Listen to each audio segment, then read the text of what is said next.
Hello everyone, आप सभी विद्यार्थियों का एजुकेशन सनशाइन में स्वागत है। झारखंड बोर्ड 2021 10वीं और 12वीं के विद्यार्थियों के लिए एक महत्वपूर्ण अपडेट जारी किया गया है। इस अपडेट के जरिए यह बताया गया है कि जैक मैट्रिक और इंटरमीडिएट परीक्षा परिणाम के संबंध में जैक बोर्ड ने कौन कौन सी गाइडलाइंस जारी किए हैं और 10वीं और 12वीं के बच्चों को किस तरह से मार्क्स दिया जाएगा और एक्स रेगुलर स्टूडेंट्स को भी किस तरह से मार्क्स दिया जाएगा। तो आइए जैक बोर्ड के इस गाइडलाइंस को पूरा जानते हैं। आप सब जैक बोर्ड के इस गाइडलाइंस को जानने के लिए इस वीडियो के अंत तक बने रहिए। तो आइए अब बिना देर के इस वीडियो को शुरू करते हैं। जैक झारखंड एकेडमिक काउंसिल की ओर से मैट्रिक और इंटरमीडिएट परीक्षा परिणाम के संबंध में अहम निर्देश जारी किए गए हैं। इसके तहत विद्यालय एवं महाविद्यालय, जिला शिक्षा पदाधिकारी तथा क्षेत्रीय शिक्षा उपनिदेशक के स्तर पर अलग अलग दिशा निर्देशों का क्रियान्वयन करने के लिए कहा गया है। काउंसिल ने स्पष्ट कर दिया है कि परीक्षा फल को लेकर संबंधित छात्र छात्राओं को सैद्धांतिक एवं प्रायोगिक आंतरिक मूल्यांकन का अंक विषयवार आवंटित किया जाएगा। निर्धारित नीति एवं प्रक्रियाओं के अनुसार छात्र छात्राओं को विषयवार सैद्धांतिक परीक्षा के लिए अंक परिषद द्वारा कक्षा 9वीं एवं कक्षा 11वीं के परीक्षा के आधार पर आवंटित किया जाएगा। प्रायोगिक परीक्षा एवं आंतरिक मूल्यांकन के लिए अंक विद्यालय एवं महाविद्यालय स्तर पर आवंटित किए जाएंगे। कुछ ऐसे तैयार होगा परिणाम। विद्यालय महाविद्यालय स्तर पर क्रियान्वयन। विद्यालय महाविद्यालय द्वारा वार्षिक माध्यमिक एवं इंटरमीडिएट परीक्षा 2021 में सम्मिलित हो रहे छात्र छात्राओं को विषयवार प्रायोगिक व आंतरिक मूल्यांकन का अंक आवंटित किया जाएगा।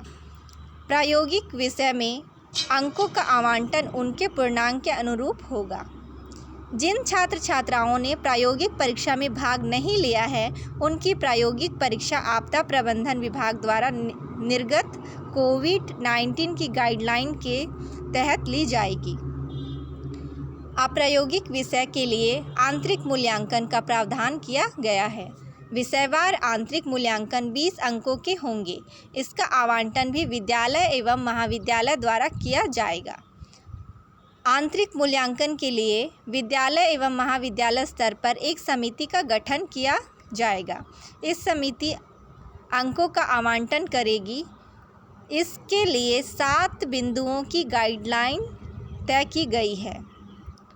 ये गाइडलाइंस कुछ इस तरीके से हैं। विद्यालय महाविद्यालय स्तर पर कक्षा 10वीं अथवा 12वीं में कक्षाओं के संचालन के समय छात्र छात्राओं का प्रदर्शन।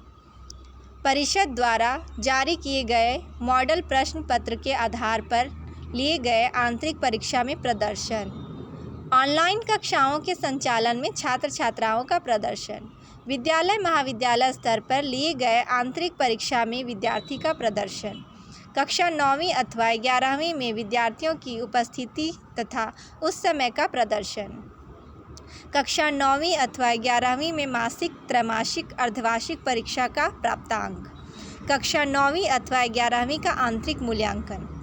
इसके लिए गठित होने वाली समिति में विद्यालय अथवा महाविद्यालय के प्राचार्य, अध्यक्ष, वरीय शिक्षक, डीओ की ओर से नामित निकटतम विद्यालय के शिक्षक तथा डीओ के प्रतिनिधि प्रेक्षक के रूप में नामित पदाधिकारी सदस्य होंगे। समिति के तीनों सदस्यों की ओर से आंतरिक मूल्यांकन के अंक का आवंटन किया जाएगा। प्रेक्षक की जिम्मेदारी आंतरिक मूल्यांकन के कार्यों का नियमानुकूल समय संपादित कराने की होगी। विद्यार्थियों के अंकों के आवंटन के बाद परिषद की वेबसाइट पर अपलोड करना होगा। अंकों के ऑनलाइन सबमिशन के बाद वेबसाइट से सूची की 2 प्रति डाउनलोड कर डचप्रिंट करना होगा। इस पर प्रेक्षक को छोड़कर समिति के लोगों के हस्ताक्षर होंगे। अंकों को ऑनलाइन चढ़ाने के दौरान विशेष सतर्कता बरतने के निर्देश दिए गए हैं।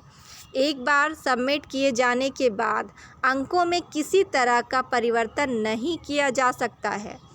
परिषद के स्तर पर इसमें कोई परिवर्तन अथवा सुधार नहीं होगा। अगर विद्यालय अथवा महाविद्यालय की ओर से किसी विद्यार्थी का आंतरिक मूल्यांकन अथवा प्रायोगिक परीक्षा का अंक ऑनलाइन सबमिट नहीं किया जाता है तो उसे अनुपस्थित मानते हुए नियमानुसार परीक्षाफल तैयार किया जाएगा। परीक्षाफल से असंतुष्ट होने वाले विद्यार्थियों को आगामी परीक्षा में सम्मिलित होने का अवसर प्रदान किया जाएगा। इसके लिए उन्हें वर्तमान परिप्रेक्ष्य में निर्मित परीक्षाफल के लिए निर्गत प्रमाण पत्रों की मूल प्रति परिषद में जमा करनी होगी। इस आशय का शपथ पत्र देना होगा कि उनका परीक्षाफल रद्द कर दिया जाए। आगामी परीक्षा में उन्हें जो भी परीक्षाफल निर्गत होंगे वह मान्य होगा। अब आते हैं एक्स रेगुलर विद्यार्थी के बारे में जानते हैं। एक्स रेगुलर विद्यार्थी जो पहली बार इस परीक्षा में सम्मिलित हो रहे हैं का भी प्रायोगिक परीक्षा आंतरिक मूल्यांकन अथवा दोनों आयोजित किया जाएगा। यानी कि एक्स रेगुलर विद्यार्थी के लिए भी सेम रूल रेगुलेशन वही होगा। इनका भी प्रायोगिक परीक्षा एवं आंतरिक मूल्यांकन अथवा दोनों आयोजित किया जाएगा। पुनः पंजीकृत होने वाला विद्यार्थियों के लिए किसी भी प्रकार के अंकों का आवंटन नहीं किया जाएगा। उनके परीक्षाफल का निर्माण उनके द्वारा पूर्व के वर्षों में भाग लिए गए परीक्षाओं के प्राप्त किए गए अंक के आधार पर किया जाएगा। अब आते हैं जिला शिक्षा पदाधिकारी स्तर पर क्रियान्वयन। विद्यालय महाविद्यालय स्तर पर प्रायोगिक आंतरिक मूल्यांकन अथवा दोनों का कार्य समय संपादित कराने का दायित्व डीओ की होगी। समिति के कार्यों के समय संपादित कराने का दायित्व होगा। समिति की ओर से हस्ताक्षरित सूची की एक प्रति डीओ अपने कार्यालय में संधारित करेंगे। भविष्य में आवश्यकता होने पर परिषद को उपलब्ध कराया जा सके।